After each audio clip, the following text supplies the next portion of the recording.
Vil du lade en flyklak, så se med på den her video. Sådan ser en flyklak ud.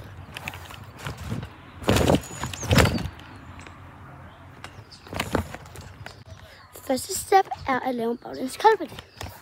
Så vi skal sådan her ned og rulle op. Og du behøver ikke at lande, du kan bare blive ved. Op. Indtil du lander på din ben. Bare blive ved og blive ved. Så det ser bedre ud. Så ser det sådan her ud. Okay. Okay, step 2 er at hoppe ned på ryggen og op igen. Og du behøver sikkert starte med at bare hoppe ned på ryggen og komme op. Du kan bare starte med at hoppe ned. Ja. Og så når det bliver bedre, så prøver du ned og komme op. Det er bedre, du bliver. Så hurtigere kan du komme op. Så sådan her. Se det? Godt. Step 2 er at hoppe ned på ryggen og rulle rundt. Sådan ser sådan her ud.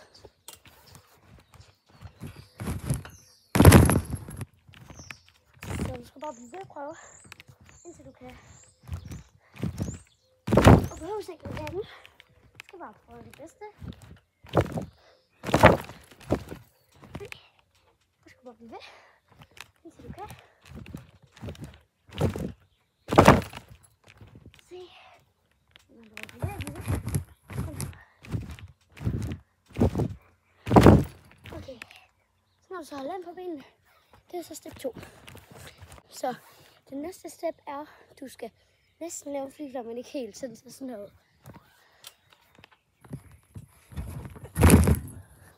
Det skal du blive ved med, og så jo mere,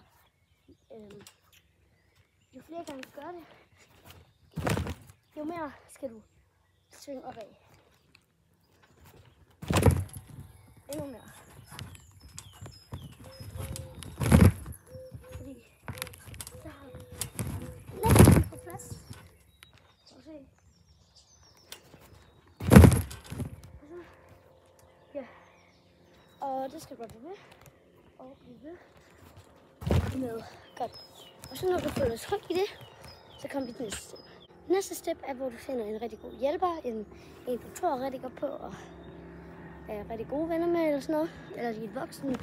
Så skal han nemlig, eller hende, sætte fat ved låret. Og her er ryg. Og så skal han så hjælpe dig rundt. Så du skal hofte lidt. Så skal du styrke ind. Og det er lige meget, om du lander dig. Du skal bare have en hjælper. Så du kan komme rundt. Nu har jeg gjort det rigtig mange gange. Og hvis du kan lande, imens det hjælper, så tager han. Så slipper han lige pludselig. Så du skal det. Og nogen, så du kan få konceptet med at rulle rundt. Så gør du det igen. Og når du bliver tryg ved det, så kan du selv. Så sådan noget.